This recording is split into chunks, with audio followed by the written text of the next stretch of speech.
بچی د یو اولاد چې اسمه یحیی دا نوم څه دی؟ یحیی. نو د اولاد دنیا ته راتلل د مور او پلار لپاره دا یو خوشخبري ده. اوس برابر ده که دا اولاد نارینه دی او که زنانه دی وایي. خو موږ پښتانه هغه د جهالت د وجې او د ناپوهۍ د وجې د نارینه اولاد راتلو ته خوشخبري وو او د زنانه اولاد راتلو ته موږ بدبختي وو. او په دې باندې موږ پښتانه بد کړو که څوک چاته ووایي چې هلکه مبارک شه الله تعالی د لور نعمت درکړو، خفه کېږي درسره جنګ ته درسره تیاري. قرآن مجید کې رب العالمین لور ته هبه وایي. هبه الله وایي زما چې څوک خوښ شي که نه زه ورته په تحفه کې په عدیه کې لور ورکړم. الله قرآن مجید کې وایي لله ملک السماوات والارض يخلق ما يشاء يهب لمن يشاء إناثا ويهب لمن يشاء الذكور. خاص الله لپاره د اسمانونو او د ځمکې بادشاہي. يخلق ما يشاء هغه الله چې اوسو غواړي هغه پیدا کوي. د الله رب العالمین چې مشیت څه غواړي هغه سي تخلیق کیږي. نو معلومه ده چې زمونږ او ستاسو دنیا ته راتل دا د الله د مشیت مطابق دي. که الله رب العالمین نارینه پیدا کړي نو رب العالمین ته دا مناسب کارېدل. که الله رب العالمین موږ ته زنانه کیفیت باندې دنیا ته رالیږلي نو الله رب العالمین ته دا غوره او مناسب کارېدل. نو کم خلک چې دا نعره لګوي چې میرا جسم میری مرضی، نو دا بې بنیاده نعره ده. ستا مرضي کوه نو ته به دنیا ته نارینه راغلی وې، ستا مرضي کوه ته به دنیا ته زنانه په صفت راغلی وې. والله وایي لله ملک السماوات والارض الله د ځمکې او د اسمانونو بادشاه دی. په دې کائنات کې تصرف او تدبیر کوونکی یو الله دی. یخلق ما یشاء الله چې څه وغواړي د هغې تخلیق کوي. دې آیت نه مفسرین استدلال کوي چې دا نرخزي خنثی چې ورته ویل کېږي دا داسې که نه یخلق ما یشاء. بیا الله وایي یهب لمن یشاء اناثا ویهب لمن یشاء الذکور. الله هبه ورکوي. تا الله له پیسې نه دي ورکړي، تا الله رب العالمین ته عوض نه دی ورکړی، ستا په الله رب العالمین باندې قرض نه و چې الله رب العالمین تعالی اولاد درکو. الله وایي زه د خپلې خوښې نه او په خپله مرضۍ باندې په تحفه او عدیه کې ورکوم چاته چې غواړم لورګانې.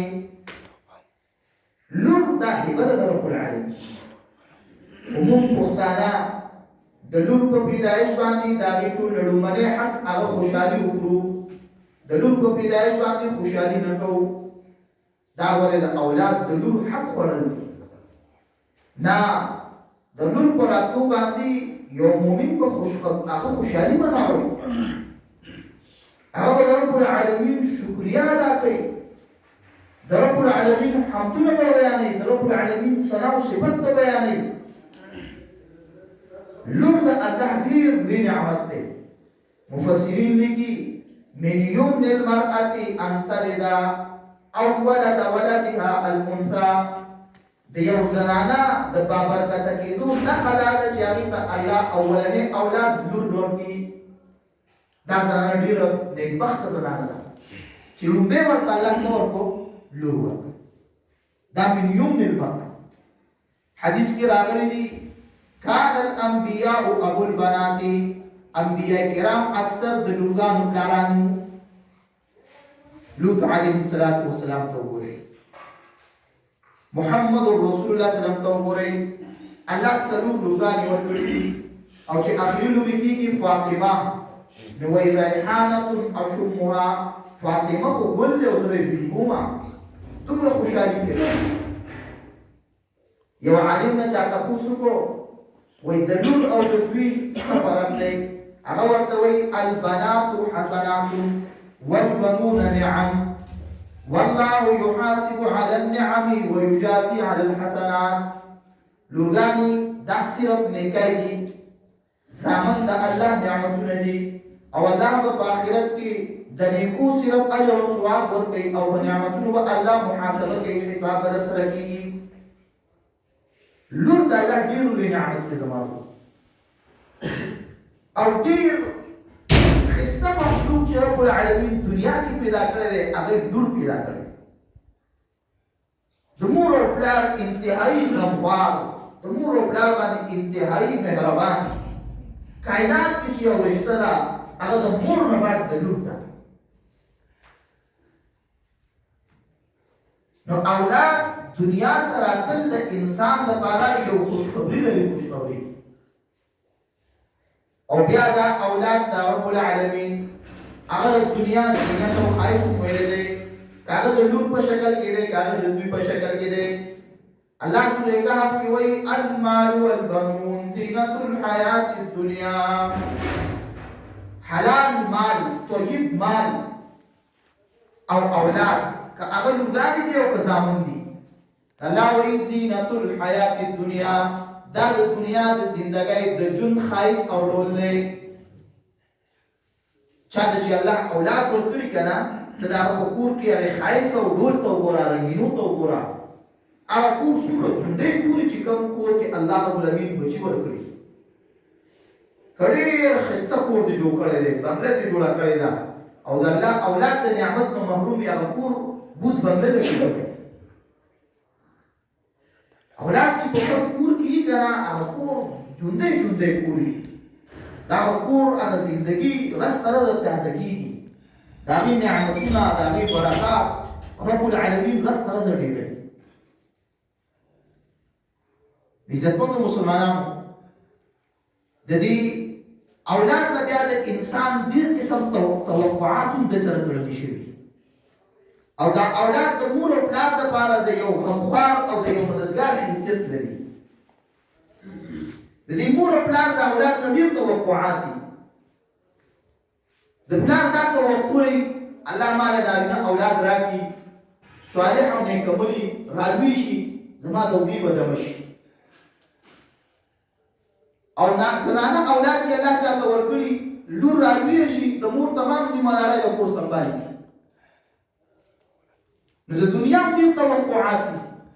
دغسې د اولاد د سړي د دنیا ډېر توقعات دي. زما دا بچي به زما د نیکنامۍ ذریعه ګرځي، زما دا بچي به زما د دنیاوي ژوند د ښایست او د سهولت او د راحت سبب ګرځي.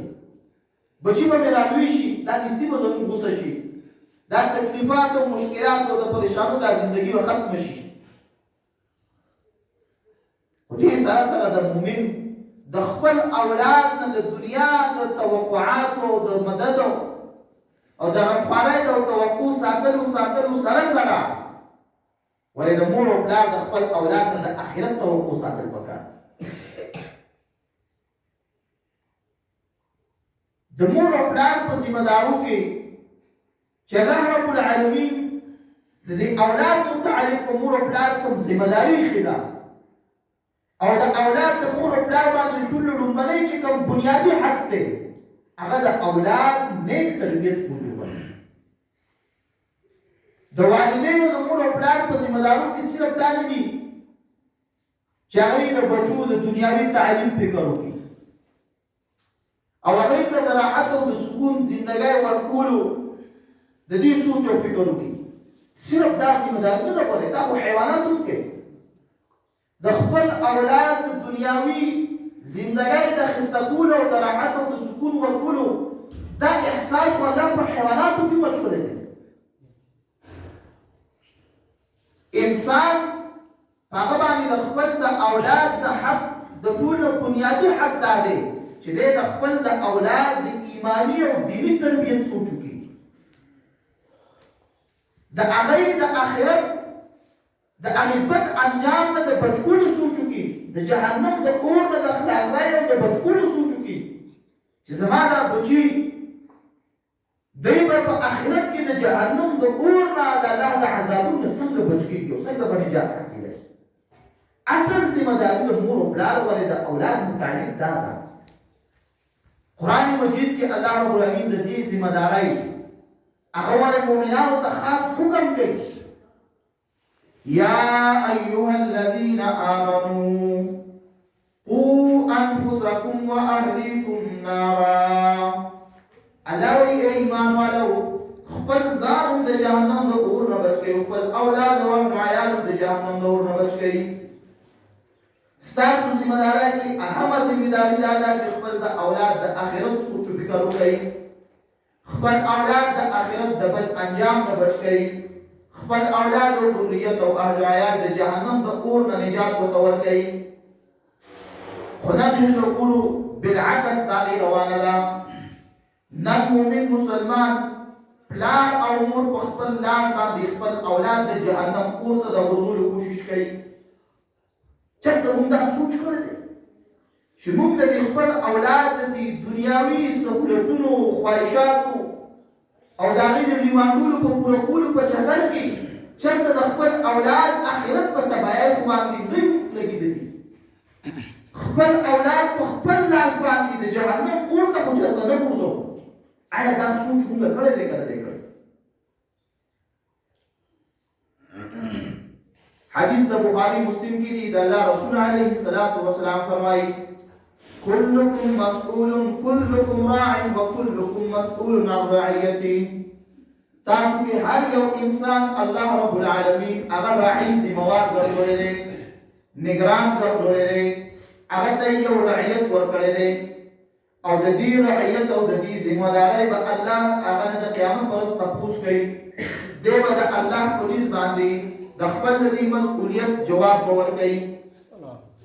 الله رسول فرمایي فالامام راع وهو مسؤول عن رعیته.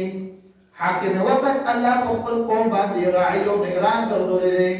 د دې نه الله د قیامت پر ورځ د خپل د دې رعیت او د خپل د عوامو متعلق الله تپوس کوي چې تا په دې کې د الله رب العالمین دین نافذ کولو کوشش کړی او که نه کړی، تا دې د امر بالمعروف کړی او که نه کړی، تا نهی عن المنکر کړی او که نه کړی، تا د دې هغه ایمانی تربیت او د دینی تربیت سوچ او فکر کړی او که نه کړی. بیا د الله رسول فرمایي والرجل راع فی بیته وهو مسؤول عن رعیته. د کور سربران پلار او نیکه او مشرور او ترو دا الله د کور حاکم ګرځولی دی، نگران ګرځولی دی. دنه به الله د قیامت پر ورځ د کور د ټولو افرادو متعلق الله تپوس کوي. صرف دا به دی چې تا دې د 3 وخته ډوډۍ ورکړې وه او که نه ورکړې، لباس ورکړی او که نه ورکړې، دنیاوي تعلیم ورکړی او که نه ورکړې، دوی د دنیاوي سهولت او آسایش ورکړی او که نه ورکړې. اهم تپوس به د دوی د ایمان او د دوی د دین تپوس به کېږي. تا د دوی د دین او د ایمان فکر کړی او که نه کړی، د دوی د آخرت د نجات او د کامیابۍ سوچ او فکر کړی او که نه کړی، کوشش دې کړی او که نه کړی. بیا د الله رسول فرمایي والمرأة راعیة فی بیت زوجها وهي مسؤولة عن رعیتها. زنانه کاغه مور په شکل کې ده، کاغه د نیا په شکل کې ده، کاغه د خور په شکل کې ده، کاغه د ښځې په شکل کې ده، کاغه د پپو او د ماسي په شکل کې ده، خو د کور مشره ده او نگرانه ده او حاکمه ده. په کور باندې د هغې حکم چلیږي. الله به د قیامت پر ورځ د نه د دې کور د اهل عیال تمام خلکو متعلق تپوس کوي. خاوند، پلار، ورور، تره هغه ورځې سهار بهر